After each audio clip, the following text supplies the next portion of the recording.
Hello, everyone. Welcome to Gdansk, Poland. Day 2 of competition on week 4 of the ISU Junior Grand Prix. I'm Ted Barton, your host, along with Mark Hanratty. Now, we've seen the rhythm dance a little earlier this morning. Pairs free program coming up in just a few moments. Tell us a little bit about what we can expect. So this is the biggest pairs event that we've seen on the Junior Grand Prix series so far, with the best successes that we've seen, with some big scores posted in the short program. So looking forward to seeing 10 free skates in the pairs event. Some of these teams are edging into the senior category. You'll see some great skating right now as the pairs free take to the ice.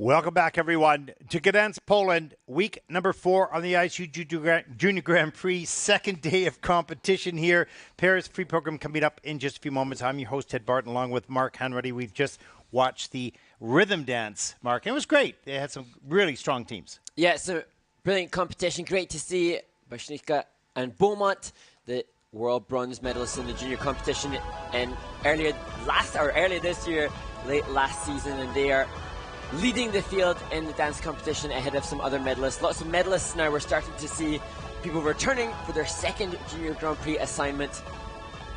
As we look at the judging panel for the pairs free program coming up in just a few moments, you'll see the technical panel as well. And as we mentioned in the opening, 10 teams here, which is the largest pair event that we've seen so far on the Junior Grand Prix. One more pair event next week as well. And just a reminder, we are absorbing all of the athletes that were named to Yerevan for this week of competition into the last 3 weeks, 2 weeks in Gdansk, 1 in Egna, Italy. There's a look at the start order for the pairs free program.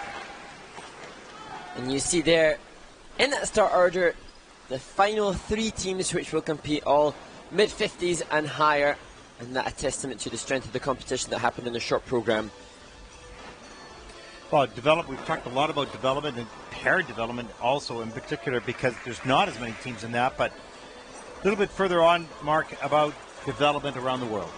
Yeah, absolutely, and as you rightly point out, the pandemic has affected skating in many ways. We often don't want to acknowledge any possible negatives, but it's true to say that so many competitions did have to be cancelled. And in many rinks, including for me in the UK, skating rinks had to be closed for prolonged periods.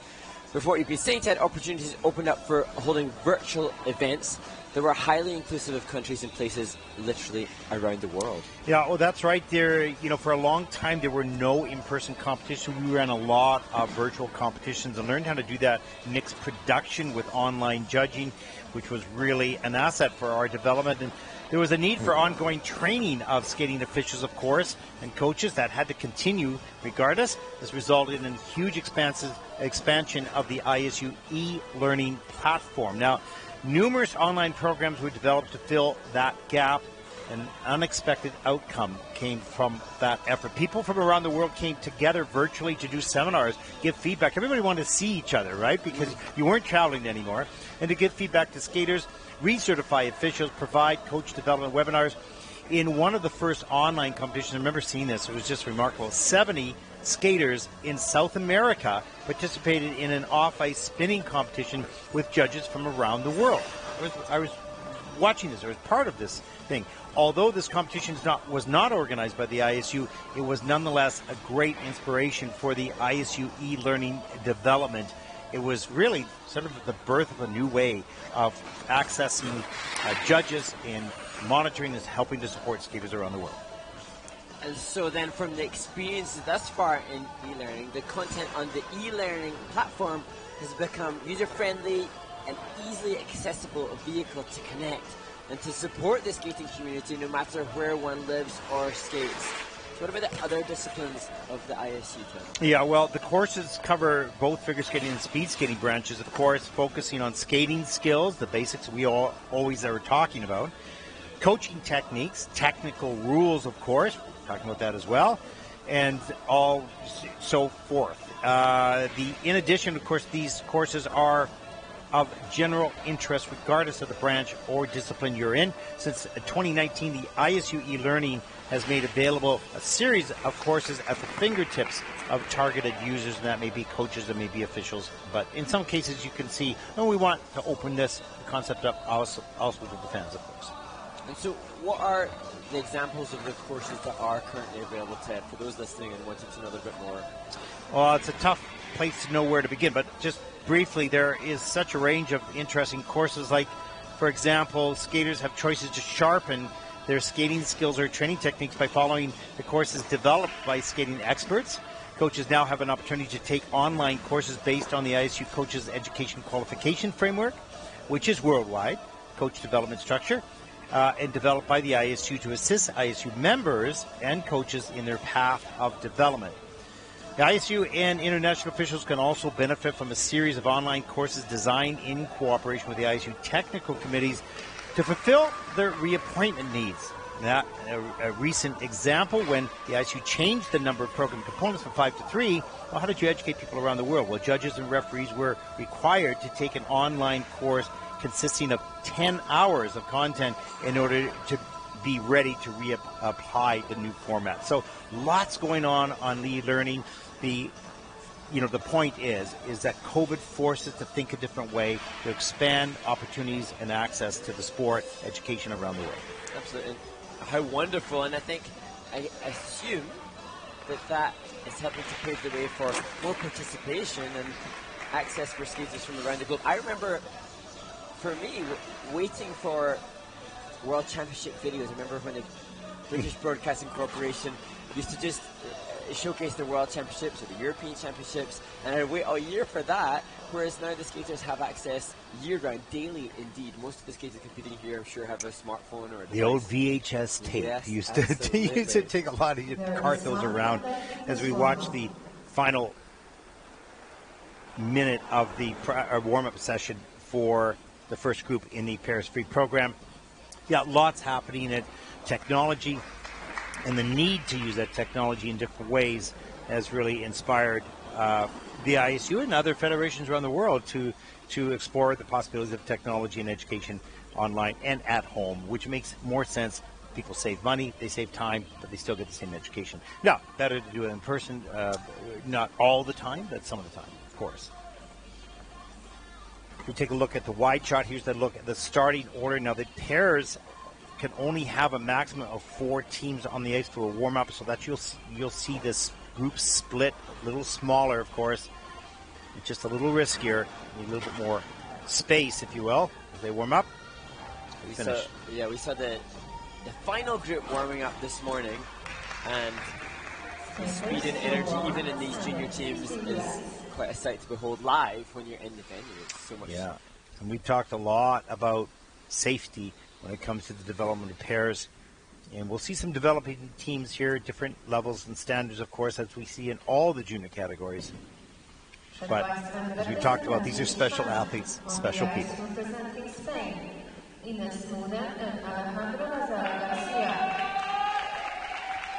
14-year-old Ines Mudin and 18-year-old Alejandro Lazaro Garcia from Spain.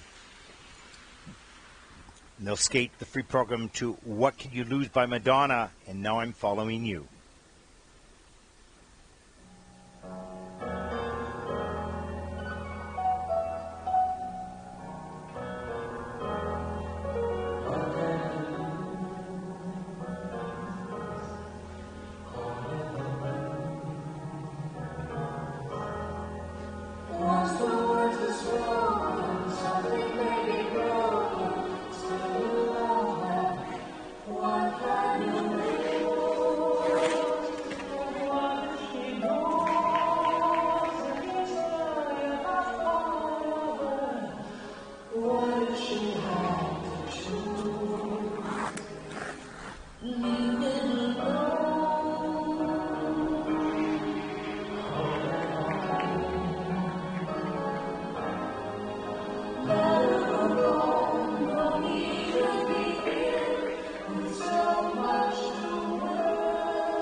Ines Mudin and Alejandro Lazaro Garcia from Spain. And Mark, this was a great performance for this team. Really, at the stage of development, this was a clean performance. They, had little expression at the beginning of the program. Lots of focus, of course, because these elements are difficult, and smiles coming off the ice. But that was solid. They got the lifts up. They got the forward inside death spiral level 2. Yeah. They did an excellent job. Pairs combo span coming up at level 4. And I just thought that they had good energy. Obviously, we will see as the competition progresses better program components, much more difficult elements. But I did appreciate that the level of energy for the presentation as you see these opening shots was pretty high level.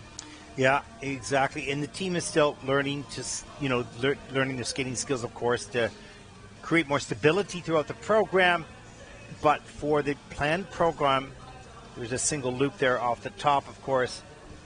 But here's the Group 5 step lift, gets it up quite nicely, and there's good flow across, just a basic lift, but well executed. And we have seen after the short program, and because there are a few more entrants in this event than we've seen in any of the other Junior Grand Prix pairs competitions so far, conscious that there's a bit of a deeper field, the top 3 teams are stronger, and so the bottom 2 teams after the short program do find themselves a little adrift, but we've seen lots of teams like this already in the previous 2 events who are developing, starting out, putting themselves out there for the pairs comp. That is just the definition of juniors. Yeah. For 8 years it's been like that. You're going to have your teams that are clearly, in some cases, that don't even have ice time. We saw that in the dance, and they're quite away from the pack. But other teams that are early on in development, this could be a new team that's coming together, learning skating skills, and in time as they grow and gain strength, you'll see them rise in the ranks. And great, again, Spanish representation we saw in the senior ranks.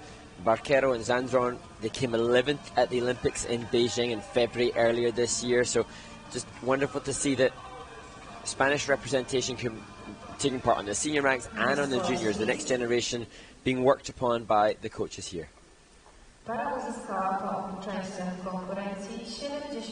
Well, 52.49 for Ines and Alejandro. That, of course, the first team out in this event with a 77.96 for the competition.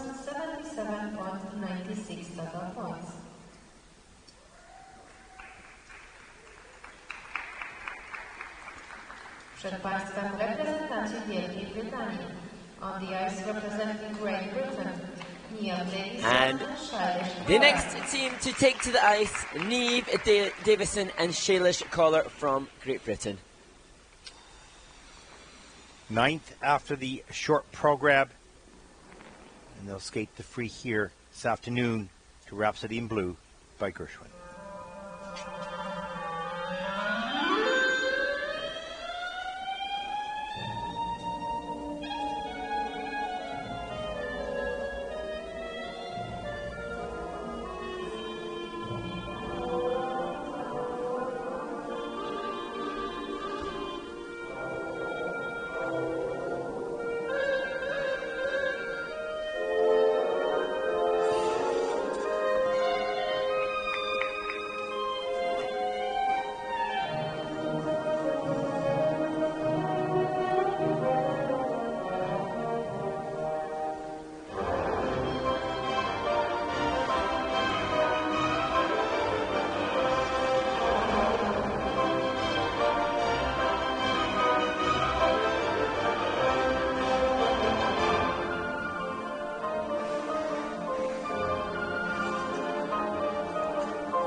Well, this team seemed to get stronger as the program went on. A little disjointed at the beginning of the program, but they sort of got together and in sync. Yeah, absolutely. And for me, such a great character. Neva is such an entertaining, fabulous young woman, and just great to see the development of the team. And so far as I know that they're both new to pairs. They have James Black here, a former British men's champion, working with them. Emily Hayward, one of their other coaches, a British junior women's champion who's currently still competing herself in the senior ranks. And so many people working together to try to support the creation of a pair team, when pairs isn't something that is done as readily in the UK. And there are so many people here to support this team on this journey to being international competitors in a different discipline. Yeah, and they certainly have the strength, but they're relatively new. They do rotate the, I don't want to say the opposite direction, but they go clockwise. And as I touched on in the short, great that they found each other who live relatively close to one another, and they both rotate the same direction. That was well done. Yeah, good timing throughout that. And Neith did well to stick the landings of both the double throws. And Shea well to get these lifts up. And he was nice and patient. He didn't start that turning too early. He got his feet organized, started turning the young woman above, and then started to follow. And that is the way to go in pair skating. And I've seen Neve as a performer in shows, and she's such an incredible performer, not able to release that level of commitment to the performance because there are such difficult technical feats to achieve. And as we talked about, the elements are quite long. They cover a lot of time in the program. There's less time to really perform at this point. At this point, and let's hope that we get to see that develop as the team strengthens and spends more time together. The free program score, 50.34 for Niam and Shalish. Second in the free program at the moment, 76 for the competition. We'll also put them overall, for the moment, into second place.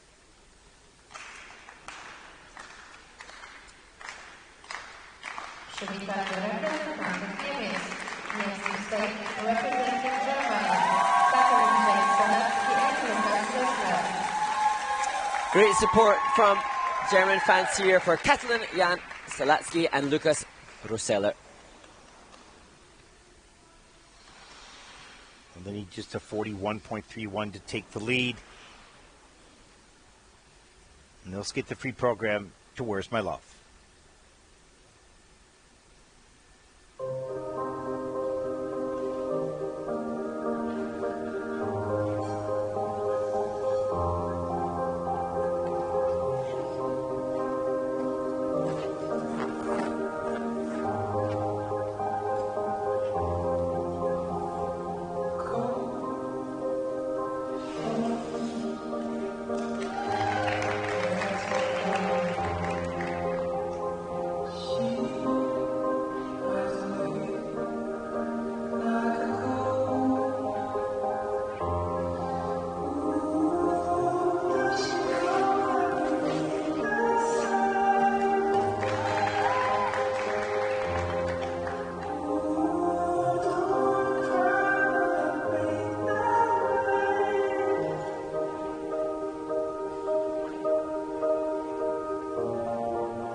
Oh, I think that was a pretty good performance. Interesting music choice. It had a slow pace throughout the program, which one could argue, say, okay, you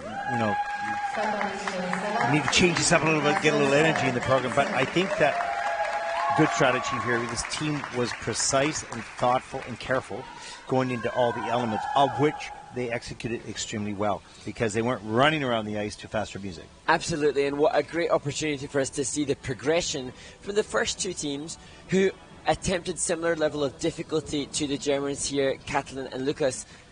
They all attempted the throw double jumps. They did side-by-side double jumps. They did attempt some of the more difficult elements. This team just a little further down the line of development in regards to both the skating skills and the grades of execution for the likes of the pair elements. This team admittedly did do double axel side-by-side, which is a bit harder. And I think also when you're developing a team, you find out what they can do well and get that established, comfortable, and then move them together. There's the double axles right there into more difficulty.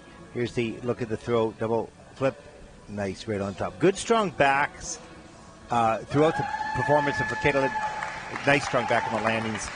So this is a well-taught team for what they're capable of doing, and they execute it very well. I'm sure they'll upgrade the speed and difficulty as confidence is gained.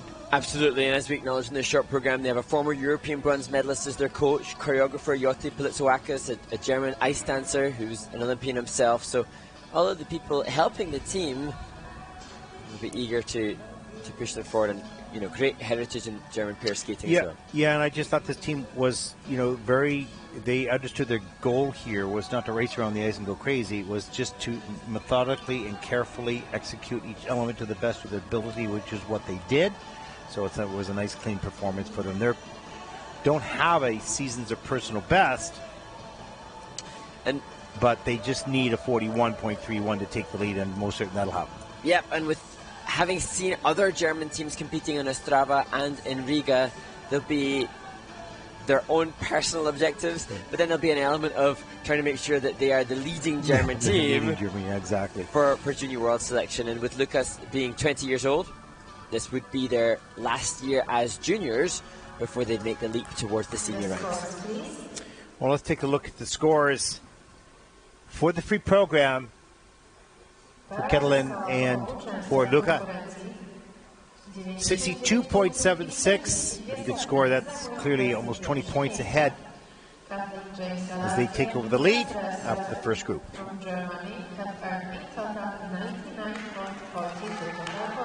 99.42 for the competition. And you can see clearly here they have a nice 22-point lead. Now they're happy. They're a little quiet at the beginning, and now they're going, okay, that's good. Here's a look at the Group 2 on the ice for the warm-up.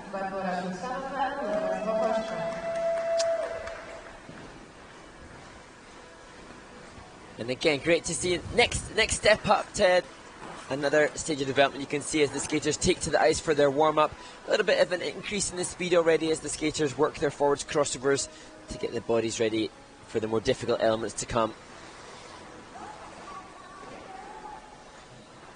And there's been such discussion and promotion of the need to encourage more pair teams, and that because we need to see that evident at this stage, having seen some wonderful skating at the very most senior and elite level with Sui and Han from China winning gold in Beijing in what was an incredible night of skating. Well, usually the top teams in the world in seniors have stayed together for a very long time, because you cannot, well, even in dance, you cannot get to the top, the very top, without longevity and lots of experience. Absolutely, and the last event in Riga, Latvia, and in Ostrava, we were acknowledging that when the Junior Grand Prix was first put on YouTube, that Sui and Han competed at that event some 10 years ago, I think, before the commentary was included. Yeah. And amazing testament to then see a decade of time from being one of the best juniors to then winning the most coveted title of all Olympic Games. Yeah, and they were a little unusual team in the fact that they were both relatively the same size, you know, and a smaller team, but so unique. And that brings us to a very interesting point. It'd be wonderful to get the input and advice even from some of the leading pair contenders in the world. I remember seeing online recently there was some debate about even acknowledging the physicality of some of the pairs teams, and Sui and Han certainly disproved the previous theory that there would have to be a big height discrepancy between the team because they are relatively well matched in height. You could argue, though, that having been a team for such a long period of time, they had grown as a couple. Some of the teams more likely to form when they are a little bit later in their skating career, having spent time as single skaters first. No, exactly. So, I mean, there are all sorts of different approaches and strategies in pair skating to the height discrepancy there. But you know what? We've seen teams be very successful in both not styles, but in both approaches. So I don't think that there's one way. I think there are advantages to both ways, but the advantages are different. Absolutely, and it's interesting. We've seen success from different schools of skating. There was such a Russian dynasty, if you look back.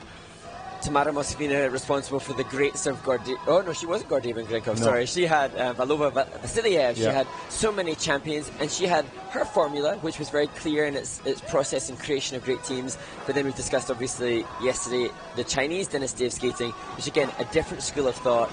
And then there's the North American, who are now leading the world at the moment with Jenny Mino and Todd Sand, coaches to the current and reigning world champions. Yeah, so. And you take a look, if you just the approach on the throws, let's say, you forget about the physicality and whatnot, just on the throws, the technique of the Chinese throws are much different than would be from some of the other countries. They're more twist throws, but the Chinese they're launching pad throws. They're like, okay, you're going in the rocket pad, and they're throwing as high and as far as they possibly can. So there's just different approaches and philosophies, and that's all okay. It's fine. There's no problem. There's no one way.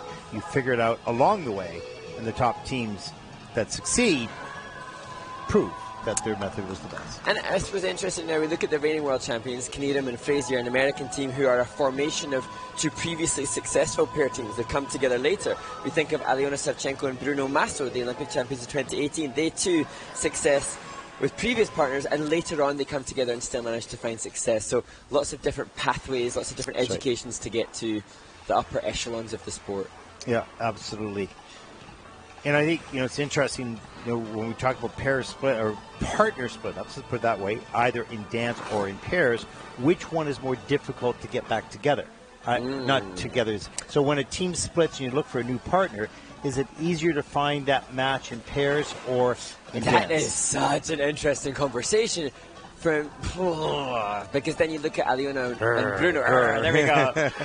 Aliona and Bruno. It didn't take them, relatively speaking, that long to become Olympic champions after forming their team. But then you could say, well, Aliona was already an Olympic medalist. You think of then maybe somebody like Evan Bates, who competed, I think he was junior world champion, and Madison Chalk. I think they were both junior world champions with different partners, and then they come together. But it's been a long time that they've then been in the pursuit of their world title that I think they may still go after this coming season. That's a good one. Well, I don't know. I mean, the emotion between the two partners in dance is so important. Probably a little bit more important than in pairs. You don't see as high performance level in pairs. You do with Sui and Han, for sure, because that was their weapon, if you will. I mean, that was their strength.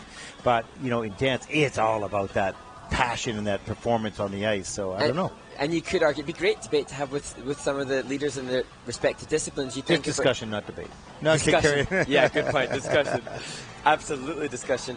Because with the pairs discipline, if a team were to get together in a relatively short space of time, but maybe it was a team that had really strong individual skills, maybe they were to do side-by-side more difficult triple loops, and they did a throw quad, and they maybe even attempted, a split quad twist, then potentially they could rise to the top of the world rankings much quicker, whereas an ice dance team would have to hone the fundamental basics of stylistic changes. Yeah, and the performance and the relationship and all of that things. Yeah. No, interesting discussion. different disciplines, that's for sure. We'd love to hear what the viewers think. Yeah, and we're not giving your opinions here. We're just blabbing on about the different options. We're going, oh, that's interesting. How We want to hear from you. Exactly. Here we go. Group number 2. Przed Państwem reprezentanci Francji. On the ice representing France, Louise Erhard and Mathis Pellegrini. Louise Erhard and Mathis Pellegrini from France, both 18-year-old students. 7th after the short program, as they will skate the free to Feeling Good by Muse.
Good to see the hug shared between Louise Erhard and Mathis Pellegrini from France following that free skate. And again, as we've seen this now, the 4th team on the ice, we're seeing the evolution of the development stages. The first 2 teams having simpler technical difficulty, but less quality perhaps.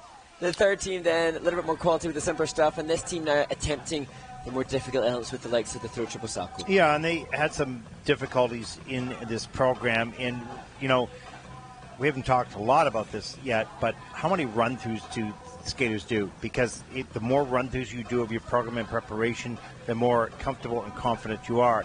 This team looked like, okay, they didn't look tired, but maybe they hadn't done as many run-throughs because there was quite a few mistakes here where I think they're quite good skaters. So I'm going, where's that coming from? Why is that happening? But, you know, that's just speculation. Here's a look at the double twists that was in just a level 2. There's the double axles. Then they got a little confused as to who was doing what, you know, right there. And that's... Maybe it's because of the degree that they're doing. This was great. Yeah, back outside death spiral, really good. And hard, difficult death spiral. Good arch. And that has a higher base value than the forward inside death spiral that we've seen from other teams use. And not only a higher base value, but they also get the level 3 on that. The toe triple salto. This got a little bit blocked. He was in her way when he passed her through. And here's the reverse. So you see a little toe pick action there when he goes backwards. Slows it down for stability. You don't want to be back on your heels because that's when the lift goes down. So how far do you get forward? You're always safe for the toe picks, but it's bad quality, right? So it's just it's a choice. When you're juniors, you're a little bit more nervous. You go a little bit towards the picks to be safe. Yeah. But certainly in senior, you don't see that pretty much. So we've seen higher levels than some of the teams so far, more difficult planned content, but just not the outcome. And as we move forward in the competition, we'll see this same difficulty with the throw triples happening, but the assumption will be that the more seasoned teams come out with more success. Yes, the assumption. The hope, I suppose. Yeah, I see. But as we said in this short program, to 18-year-old students relishing the chance to represent France as pair skaters. And, you know, I forgot about the student thing. You know, it looked to me like they hadn't, I don't mean intentionally, not criticizing them or the coach or whatever, but had not had the opportunity to have enough run-throughs of that program. They're stronger skaters than that, and they made some sort of odd errors, right? And that just says to me, screams out at, hey, we run our program, but we don't run it once or twice a day. Yeah. You know, that type of thing. That's the luxury of some of the skaters around the globe who live close to or train in an environment where they're surrounded by world-class athletes doing the same thing as them, doing short program in the morning, free in the afternoon, or such like. And again, different approaches. We've talked about the different approaches and the different skating schools or pair skating. And the approaches quite often are determined by the lives of the skaters. They're university students, so your approach is going to have to be different to a degree, right? So, yeah, that's interesting. And we're talking now, just sort of reviewing some of the items in the program. So there are 10 elements, and there is 6 reviews. So that's a good indication that there were little things that alerted the technical panel. Watch me again, because I'm not sure I did it right. And that's why this review is taking a bit longer. Give us those extra levels, please. Yeah.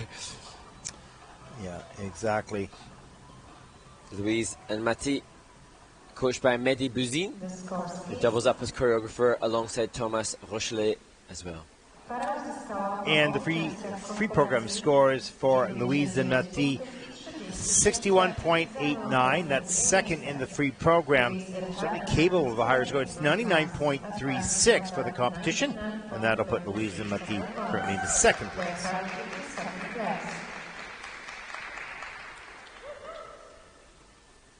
Przed Państwem reprezentacji Chin. Next skate representing China, Yixia and Shunyang Deng. 15-year-old Yichi Yang and 18-year-old Xunyang Deng from China. First junior Grand Prix season in skating, the free program here. Day 2 of competition to Limelight, Charlie Chaplin.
Well, you can clearly see with this team, the throws and the lifts are pointed firmly towards senior. I mean, they're not there yet, but you can see just double throws, but that the aggressiveness of the man throwing the woman pass, and then the solid landing of the woman, of course, and the lifts really nice and difficult. Absolutely, and just as we discussed during the warm-up, the influence of that Chinese skating technique, or pair skating technique, very evident. Just on the left forward outside edge before the mohawk into the throws, I'm just so aware that we're watching a Chinese pair team of the technique that I've seen from so many seniors over the years. But interesting to note that much simpler side-by-side individual skating difficulty than we'd see in the senior ranks. Here, the side-by-side double salto. Yeah, they're just simple. Watch this here. This is amazing. Yeah, and not easy. She has to pull a long ways away. He changes the edge, changes the direction, so she has to lean way back to help pull his weight towards her direction. The choreo sequence whereby the teams must demonstrate at least two different types of movement. Oh, this entrance here for the lift, that was, you didn't see the beginning of that, but it was really interesting and difficult. And there, that position, dismount, nice and easy. That is in obviously the level 4. All the lifts are level 4 here. The throws are pretty solid as well. Just that entry preparation technique, just something that we have seen from so many others before, and I'm sure the team will be working on the throw triples and improving their own individual technical content for the likes of the side-by-side triples that we'd expect to see from a senior team. Yeah, so you saw aspects of juniorish skating, the double jumps, and some sort of trepidation in some areas. Then you saw all of a sudden, okay, now we're senior. Going down the ice in the throw or the lifts. So it's a really interesting insight into the development. I feel this competition here in Gdansk in the pairs discipline it's almost like a step-by-step development in the process of evolution of a new team towards the World Junior Silver medalists who will be last to skate. And in pair skating, you can see it's more like, I don't mean this in a bad way, but it's sort of like paint by numbers. You have to just systematically learn one thing at a time, and by the time you've learned the 20 that you need to learn, all of a sudden you see a full package there. But it's just one thing at a time, and when you're doing one at a time, you're missing a lot, right? Because there's a lot ahead of you. So, and you have to do it that way because it has more danger and risk to it. So, and now we're that competition season now, and thus the skaters are having to maintain levels of fitness. So a lot of their training time is devoted to fitness and run-throughs and polishing rather than honing new skill. No, the new skills are developed really in the spring. Let's take a look at the feed program score.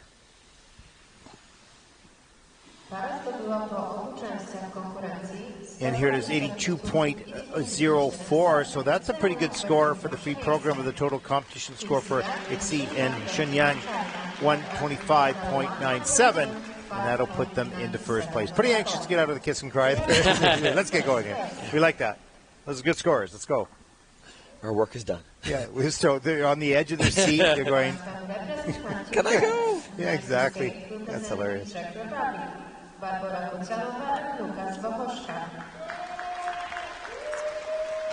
The team in their second Junior Grand Prix of this year, Barbara Kochanova and Lukas Wosocka from the Czech Republic. Fifth after the short program, looking for an 80.75 to take the lead. And they'll skate to crazy.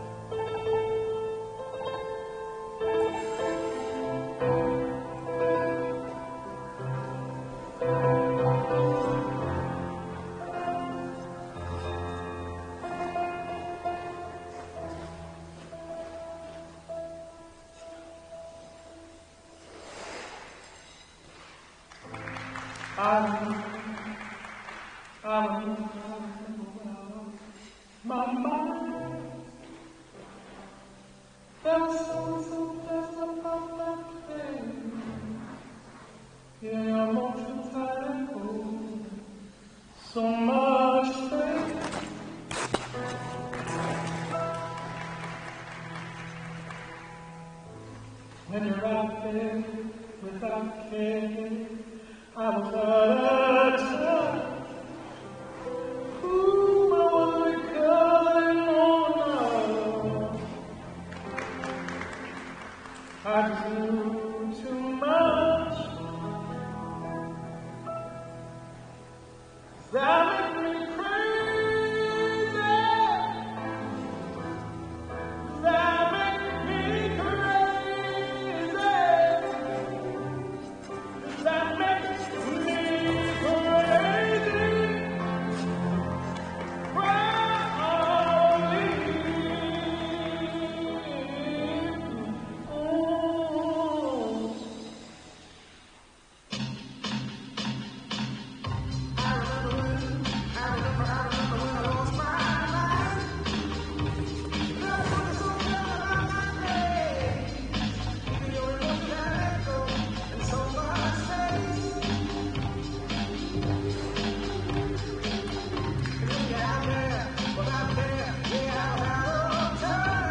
Barbara Kuchanova and Lukas Wojcicka from the Czech Republic in their second Junior Grand Prix event of the year. And to me, Ted, two very strong individual skaters. Yeah. And although they didn't have the success in the side-by-side elements that they did perhaps in the short program, you can see from the speed and attack taken into the side-by-side triple toes that these were presumably very strong individual skaters before they decided to team up as a pair. They're just learning to do this pair discipline, and it's still kind of foreign to them. So they're still skating as individuals. You can see they're comfortable with the side-by-side elements. Here is a throw double Lutz, and okay, that's fine because it's still really related to single skating, no problem. Here's a pickup on the group 4 lift, hand-to-hand. He was in a spread eagle, different entry, change of position, grab the blade above, and difficult dismount. That is in fact at level 3, so they're missing one of the features. Here's the double axel. You can see again they're aggressive. They didn't do them, but they're confident that they can do them, right? Yeah, so we can see. And then the two-footed landing in the third triple salchow. I just cut the tail end of that. One of the new features for the pair spin for the man to rotate on one foot as an extra level feature this year. And we'll see more of that as we look towards the later skaters competing. Matej Novak, choreographer for the team. Yeah, so clearly these are single skaters starting the pair discipline, and their strength, even though they didn't do them well today, but their strength is side-by-side jumps, throw jumps, that's fine. The lifts are there, that's good. He did a good job on that group 4 lift. They only got level 3, but it's okay. You can see things are there, but they're not comfortable yet with them. Less reps of that than we can expect to have seen from Yang and Deng, the Chinese team. Absolutely, and they need just to run that program, run it. This is only, in their case, and in the case of most juniors, about time.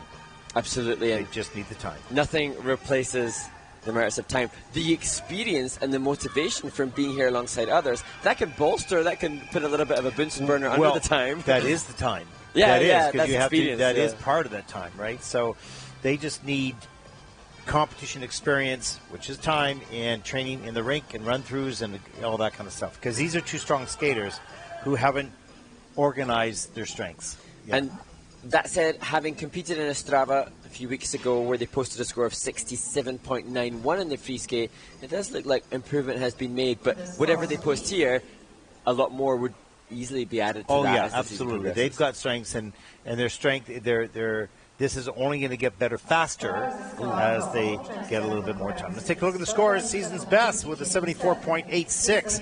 That put Barbara and Lucas currently into second place. They're looking at it going, okay, I don't think I'm happy with that. 120.09, and they're not happy with the skate. This I agree with, but the score is not bad, 120.09. That puts them currently in the second place.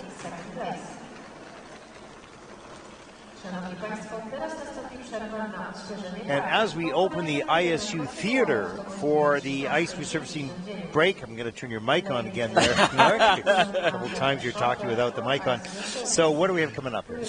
We're on Ice Resurface 2, I do believe, of the day.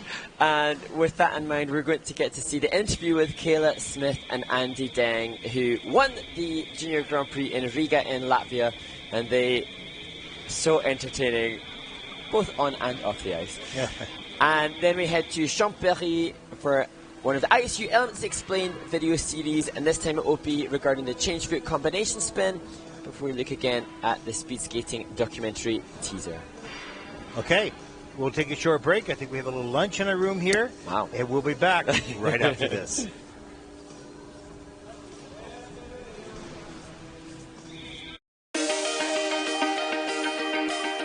So Daria Grimm, Mihail Savitsky, massive congratulations, and I've just heard this is not just your first title in Junior Grand Prix, it's your first international medal. It is, yes. Thank you so much. Massive congratulations, and you were fifth at the Junior World Championships in March earlier this year, so did you feel coming into this event as favourites and perhaps some pressure coming into the competition? I mean, of course we felt a little bit pressure because we went in as like the favourites. But we didn't let the pressure go as far as to throwing us off, and we kept the concentration and the balance within ourselves. So, but what's the competition without pressure? Hey, yes, indeed. Pressure is a privilege, right? Now, I understand you're studying computer science. You've got your high school studies as well. How do you balance both your studies and your skating? Well, I go to school in the morning and then I practice in the evening. So I'm pretty much balanced, I guess, but on vacations I'm just practicing all the time, actually. Vacation is no vacation. No, not really. And I understand you have exams right after your next Junior Grand Prix. Yes. I have back-to-back exams, 3 exams right after the next Grand Prix, so that's going to be a little tough. But for me it's a little bit easier because with computer science I can be more flexible, especially since my university is a partner of the university of the local sports community, so they let me be a little bit more flexible with studies and sports. So he's got it easier. Now, we have seen some amazing skating in the ice dance competition already from Lynn and Kwan in Courchevel, and then last week Mrazkova and Mrazek in Ostrava. So you're going to be head-to-head with these teams soon. Do you have any goals for the rest of the season? I mean, of course, the main goal is always to be first, or at least comparable to the big skaters and big events. We plan on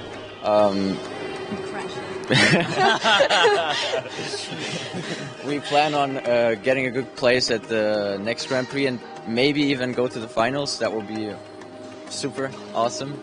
So yeah, amazing. And when is your next Junior Grand Prix? Second Gdansk, so the original Gdansk. Yeah, that's going to be our next competition, so our next Grand Prix. Amazing stuff. Well, thank you so much, and huge congratulations on all that you've accomplished here. Thank you.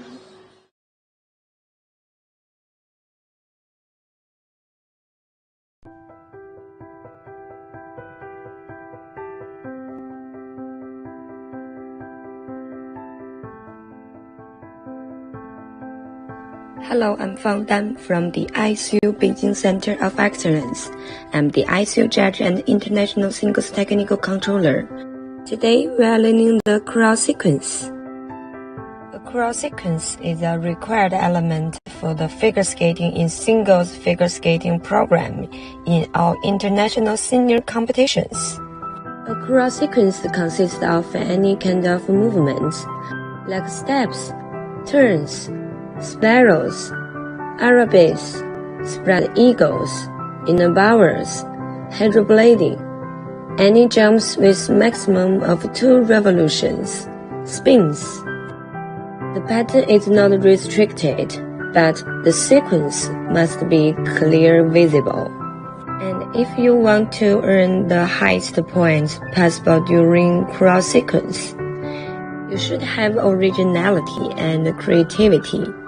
The elements should match the music and reflect the concept, character of the program. And your performance must be effortless throughout the entire sequence, with good energy, execution, and flow, and demonstrate control of the whole body. Now let's see the skater's demonstration.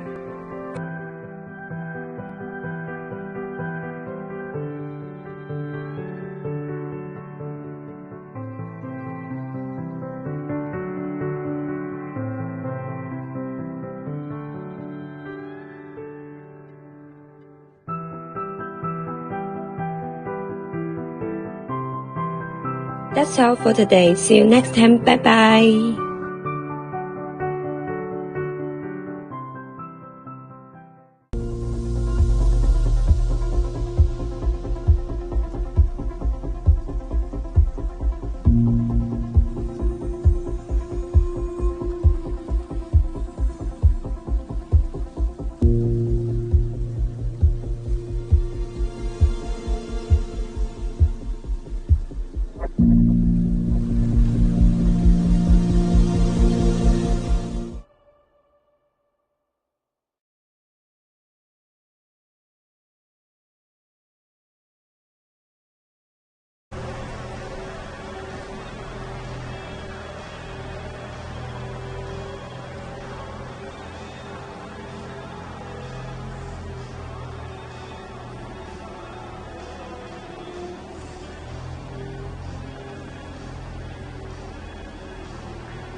The following skaters may now take the ice for a 6 minutes warm-up. From Japan, Haruna Murakami and Sumitada Moriguchi.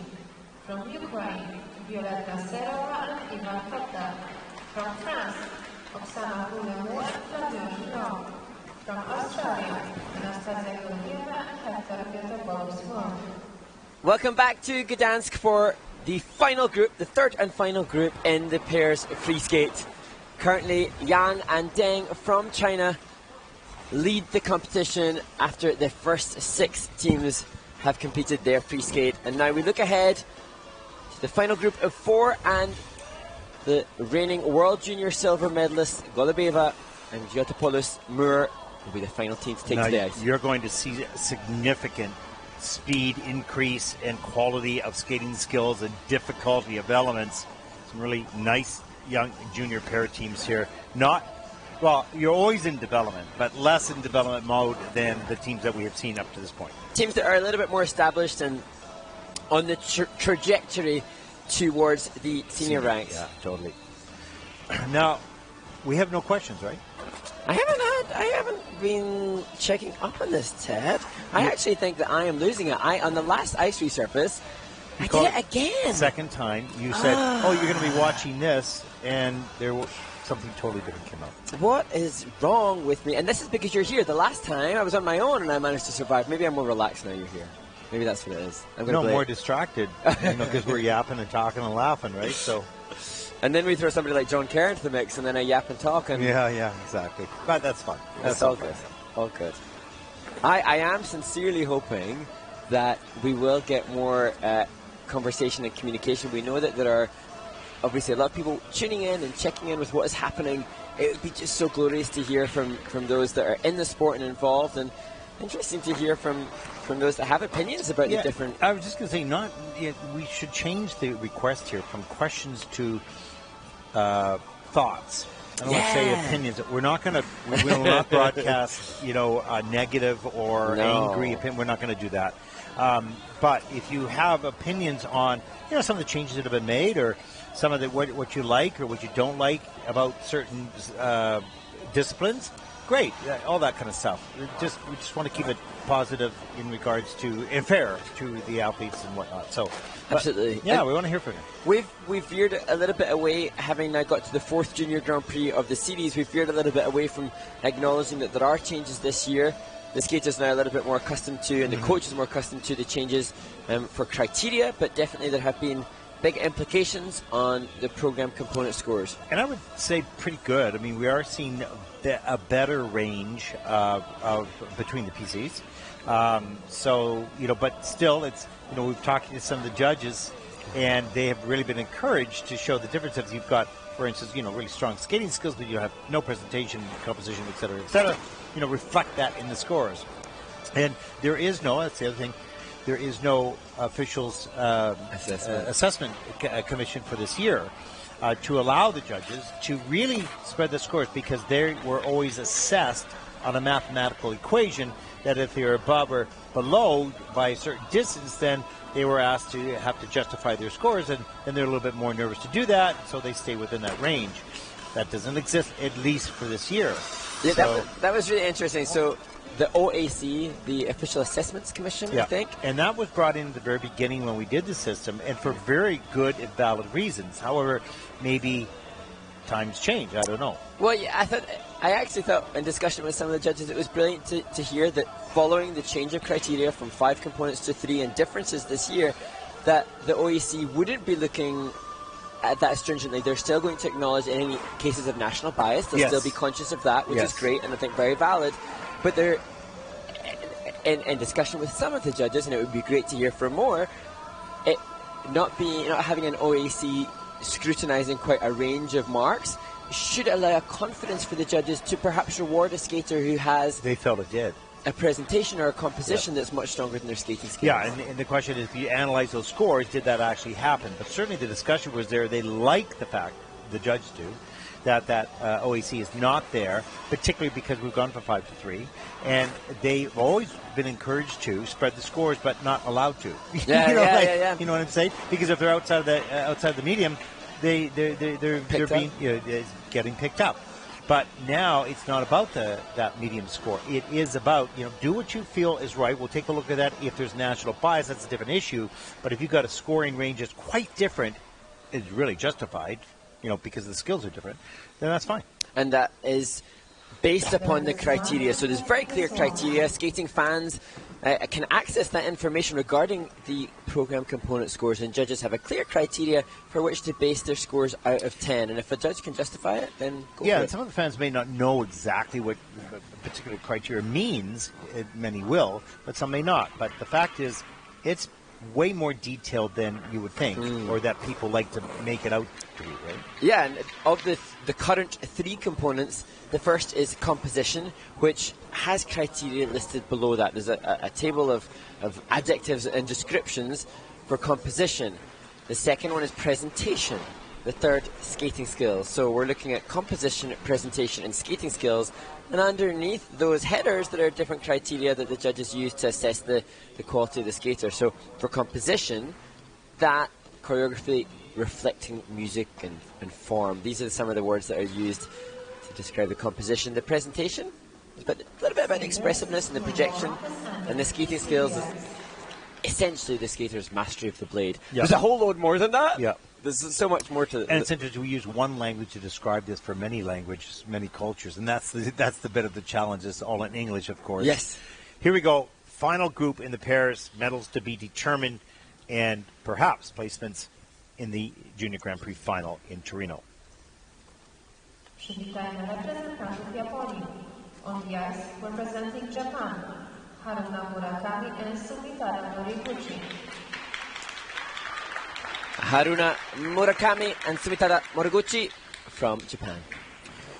Well, 87.50. They needed 78.04 to take the lead. They were fourth in Ostrava, the last Junior Grand Prix. They will skate to I Want to Hold Your Hand, All My Loving, and All You Need Is Love by Paul McCartney.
You know, Mark, as I watch this team, I wonder if they know how good they can be.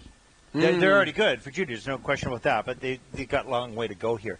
But with those independent jumping skills and lifting skills, this young man lifts beautifully, carries good flow across there, good position in the air as well. They don't have enough mileage underneath him to be seamless yet in pair skating, but they are so good, they could really shock a lot of people, especially if they learn to have a dance relationship, not dance relationship, a better performance. Fill the gaps with some performance. Wow. And interestingly, my understanding, I could be wrong, but my understanding is that they were teamed up in January, just in January of this year. Well, that's ridiculous. I mean, really. And that was at the recommendation of Mir Hamada, who's obviously the somewhat legendary singles coach, who must have recognised, I suspect she may have worked with the team as individual single skaters and recognised the potential for them to have some brilliant success in a different discipline.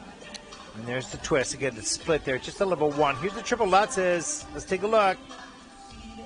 Come on, that's ridiculous how beautiful that is. This is pair skating, triple Lutzes, and as you said, they had the highest technical individual jump skill.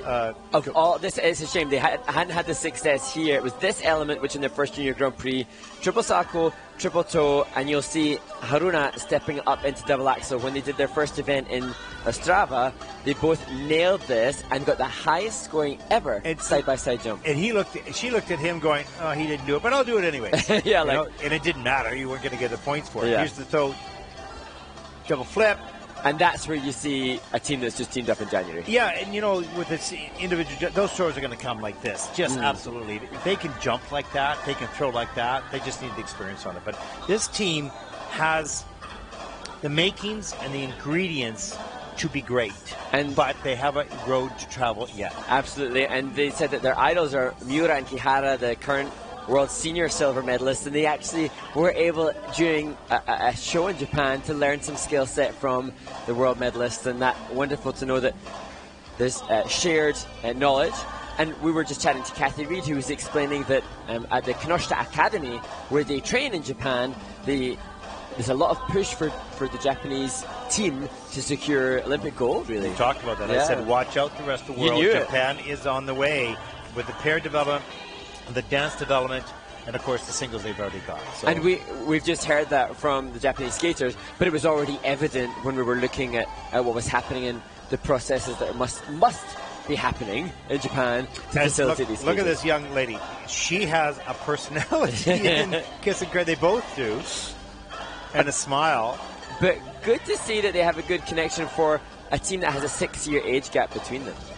Yeah, this is something's happening in Japan besides a lot of really good single skating. Right? There's a movement and there's a mission by the organization, the coaches, and the skaters. Watch out. Here they come. Let's take a look at the scores. For the free program, for Aruna and Sumitara, season best 92.41. Thrilled with that score with a 140.35 for the competition. Small fist pump in the Kiss and Cry, and that will take them into first place for the moment. This is their new season's best. They're currently in first place. Great job.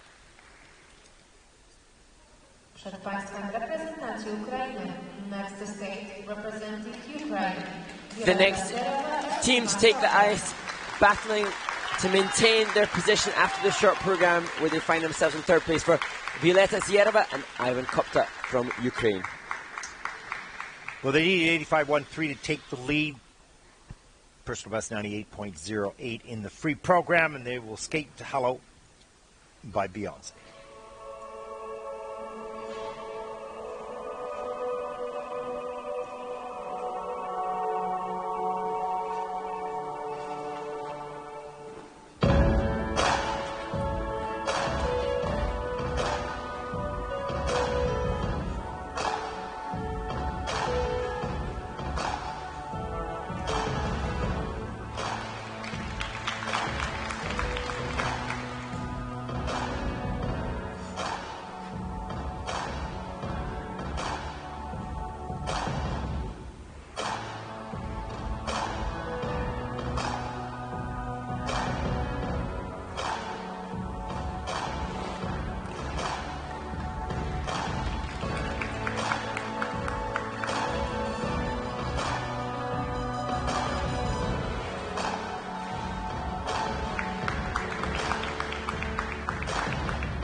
visible disappointment for Yerevan and Kopta following the mistakes made within the free skate, but a pretty quantum leap in the quality of pair skating elements.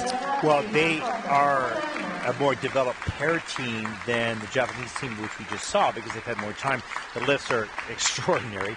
The throws are not there yet, for sure.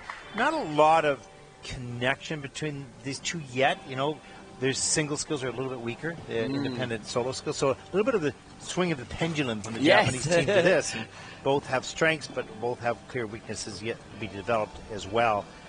And it's just that we're just seeing this constant and continuous evolution of a team, as we saw that wonderful split twist to start, but then weaker here.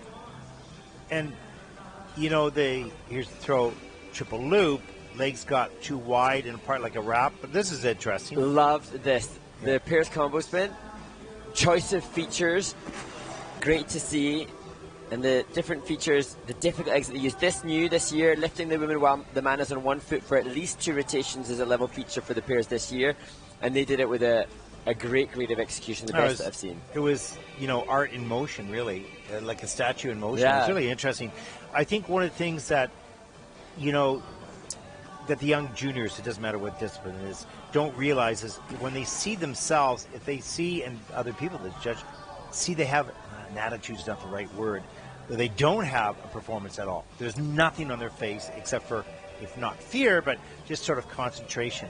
So this team is missing that for sure, as is most junior teams, because it's not developed yet. And yet they've got, like this is the choreo sequence, they've got intricacy, choreography that is challenging for a pair team, but yet just not the connection within it. No, the connection's not there yet. Yeah, you look at this lift, 1 foot lift. Look at the beautiful position that Violetta is in.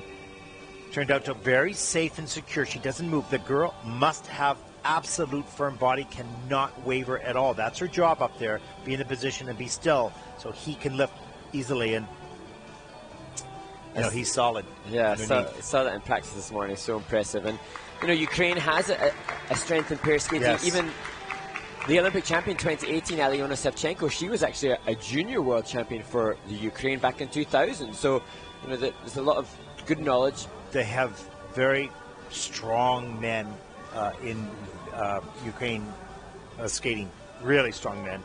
And that has been such an asset to the development of pairs, of course. But you can see that Violetta a little bit disappointed. Oh, there's a little bit of a smile, but I didn't see any expression for the past 10 minutes. And that's okay. It's junior, but you're going to need something more moving into senior. And this team, 6th at the Junior World Championships at the tail end of last season. I think it would be interesting to see, as the season progresses, how many teams will compete at next year's Junior World Championships in your home country of Canada. Yeah, we're looking forward to that. It's going to be fun. Okay, 88.25 for Violetta and Ivan. That's second in the free program with a total competition score 143.48. And that moves them into first place by just over 3 points. Przed Państwem reprezentacji Francji. Next to skate representing France. Well, the surprise team from the short program, Oksana Vuljamos and Flavien Gignot, they secured a short program score that's 12.5 points higher than their previous International Skating Union best. Yeah, second after the short, 86.55. They need that to take the lead. 81.60 has been the personal best. Skating to between these hands.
Well, it might have been the success in the short program for this team that sort of, put their expectations a little higher, and it didn't translate into a clean program here in the free. A couple big mistakes on the throws, although difficult throws. Yes. Yeah, a shame they had such a brilliant and successful short program. Like I say, for their ISU scores, it was 12.5 points higher than their previous ISU best, and that just humongous percentage increase. Obviously not able to carry that through. And in their previous Junior Grand Prix assignment, they had a better free skate than they did short program, but it's the reverse of that here. And that's Bruno Masso there, the Olympic champion. He'll be able to help put this into perspective and help the team realize that despite the disappointment today, he knows. Yeah, look at him there in the back going, he's studying this, he's watching. And when we chatted with him in Ostrava, he was just saying that he gets as much joy from working with this team and the teams that he works with as he did from competing himself. Isn't that wonderful? There's a look at the twist. That was just huge. In at only level 1, just one feature though. Here's the double axels. Get that done. And they did double axel double toe in their first Junior Grand Prix, increasing the difficulty by doing double axels. And this was funny because it looked to be in good line, but she was outside the circle on the takeoff. And you can see her posture breaking a little bit now, losing a little bit of confidence. And coming into this throw, again, no check out, over rotation, maybe a little bit too big of a throw.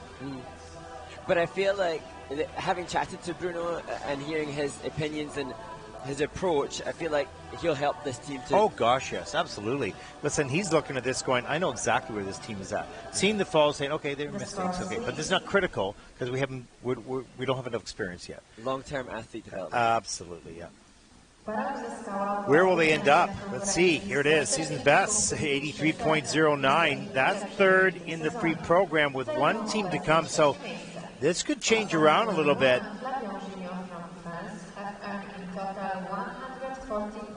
So will that, yes, it moves the Japanese team back onto the podium with one team to come. Look at 140.35 versus 140.03.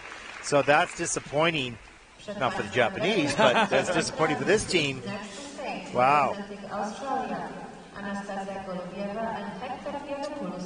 We look now to the final pair team competing here in Gdansk. As we said, silver medalists at the World Junior Championships last season, Anastasia Golubayeva and Hector Zhotopoulos more. They only need 85.46 to take the title. They have a personal best of 110.16. So keep it together and skate as clean as you possibly can as they skate to Sing Sing Sing, Summertime, and Mr. Pinstripe Suit.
the Australian team, Golubeva and Yotopoulos Moore, showing that they are really the class of the field here in Gdansk and bound to retain their lead after the short program following that free skate. Well, what stuck out for me, a number of things obviously, but the one thing is Anastasia clearly knows how to check out of jumps. Yes. And how to check out. Because you can get up in the air a little bit wrong if you got the momentum or whatever. If you don't know when to stop that rotation, you usually over-rotate or you fall or whatever.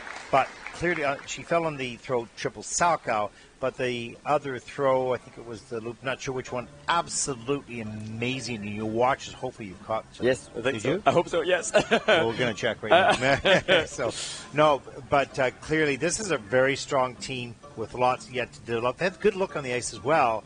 And as this performance gets more filled out, that'll come in time with maturity. And you can see, although still early stage for the choreography, you can see the influence of Jonathan Guerrero, the ice dancer in this piece. And I just think, Ted, for me, knowing that the 2017 Junior World Champions came from Australia and now seeing the quality from this Australian team, just so impressive to see.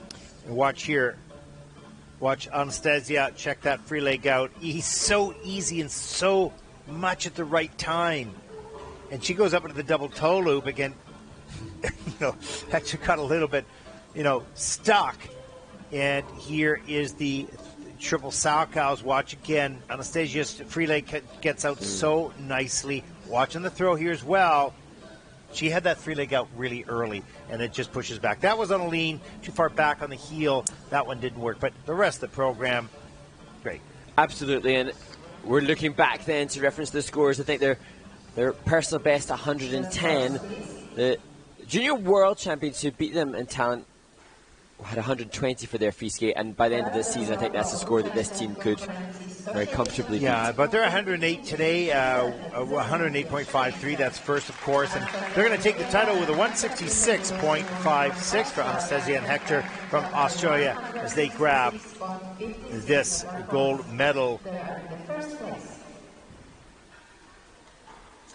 23-point lead for the Australians over Ukraine's Yerevan and Kopta. And we have one more pair event next week, and I'm assuming they're coming back to this. They'll probably stay here. There's a look at the final standings. So if they can take the title next week, they'll punch their ticket to Torino in December for the Junior Grand Prix final. As we look at the rest of the field in the Junior Pairs free program or event. And interestingly, the Americans Baram and Chumentsev, who won in Ostrava, posted an overall total score higher than that of the Australians, so that could set us up for some further competition. That's going to be exciting, that's for sure. And are they coming here next week? Yes. Well, okay, this is going to be good. You get your studio all set up in your garage. Fix your car at the same time. Okay, that concludes the coverage of the Pairs Free Program. We have the Women's Free Program 49 free programs. We have that coming up, so we're going to exercise a little bit, get some caffeine in our system, and we'll be back in about 25 minutes to start the Women's Free Program. You're watching live coverage of the ISU Junior Grand Prix, week number 4. I'm your host, Ted Barton, along with Mark Henready. We'll be back right after this.